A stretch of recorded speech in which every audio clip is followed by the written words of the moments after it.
টানা কয়েকদিন ধরেই ময়মনসিংহের বিভিন্ন সিএনজি ফিলিং স্টেশনে গ্যাস সরবরাহ কম। বুধবার রাত থেকে সরবরাহ একেবারে বন্ধ হওয়ায় খোলেনি বেশিরভাগ সিএনজি ফিলিং স্টেশন। যে স্টেশনগুলো খোলা সেগুলো মধ্যরাত থেকে গ্যাসের আশায় লাইনে দাঁড়িয়ে সিএনজি চালিত অটোরিকশা ও প্রাইভেট কার সহ নানা যানবাহন। অনেকে দীর্ঘ সময় লাইনে দাঁড়িয়ে গ্যাস না পাওয়ায় গ্যাস ছাড়াই ফিরতে বাধ্য হয়েছে। 8 ঘন্টা ধরে খারাপ হয়েছে, সকাল 6টার সময় আইছি, এখনো গ্যাস লইতে পারি না। গতকালকেও সিরিয়াল আসছিলাম, গ্যাস সামান্য কিছু গ্যাস পাইছি, 300 টাকার গ্যাস পাইছি, যা আমার ঢাকাতে বুকিং আছিল, যাইতে পারিনি। দেখা গেছে যাত্রী নিয়ে বের হইবার পারতেছি না, ভাড়া মারতে পারতেছি না, অ্যাম্বুলেন্স চলতেছে না। তারা যদি চাপ না দিতে পারে তা আমরা তো বিক্রি করতে পারবো না, কারণ আমাদের একদিন বন্ধ থাকলে অনেক লস। এদিকে Mymensingh Titas gas transmission and distribution কর্তৃপক্ষ বেশ কিছু এলাকায় শিল্প, বাণিজ্য, সিএনজি ও আবাসিক গ্রাহক প্রান্তে গ্যাসের স্বল্প চাপ রয়েছে জানিয়ে দুঃখ প্রকাশ করে মূল ফটকে বিজ্ঞপ্তি ঝুলিয়ে দিয়েছেন। ব্রাহ্মণবাড়িয়াতেও গ্যাসের সংকট ও চাপ কম থাকায় ফিলিং স্টেশনগুলোতে যানবাহনের দীর্ঘ লাইন। এতে করে ভোগান্তি বাড়ছে যানবাহন চালকদের। মূলত 12 থেকে 15 PSI চাপে গ্যাস প্রয়োজন হলেও ফিলিং স্টেশনগুলো 1 থেকে 2 PSI চাপে গ্যাস পাচ্ছে।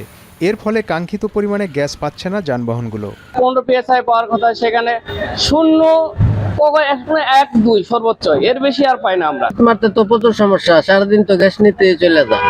সকাল 7টা বাজে আমরা গ্যাস নিতে গ্যাস পাম্পে আসছি, কিন্তু এখন পর্যন্ত 2:20 বাজে, এখন পর্যন্ত আমরা কোনো গ্যাস পাই না।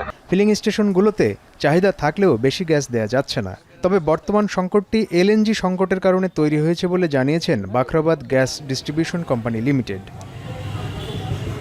ঝিনাইদহে জ্বালানি তেল সংকটের গুজব ছড়িয়ে পড়ায় পাম্পগুলোতে মোটরসাইকেল সহ অন্যান্য যানবাহনের উপচে পড়া ভিড়। বিশেষ করে জেলার কোটচাঁদপুর ও মহেশপুর উপজেলার পেট্রোল পাম্পগুলোতে পরিস্থিতি বেশি নিয়ন্ত্রণহীন হয়ে পড়েছে।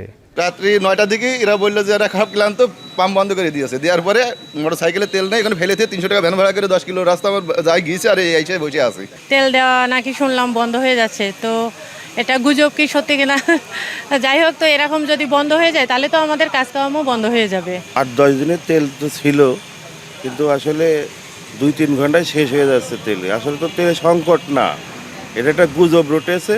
পর্যাপ্ত তেল মজুতের কথা জানিয়ে পাম্প মালিকরা বলছেন পরিস্থিতি নিয়ন্ত্রণে অতিরিক্ত ভিড় না জমানো এবং গুজবে কান না দেওয়ার জন্য আহ্বান জানিয়েছে স্থানীয় প্রশাসন ও পাম্প মালিকরা। ইবনুল কাইম সনি, এখন।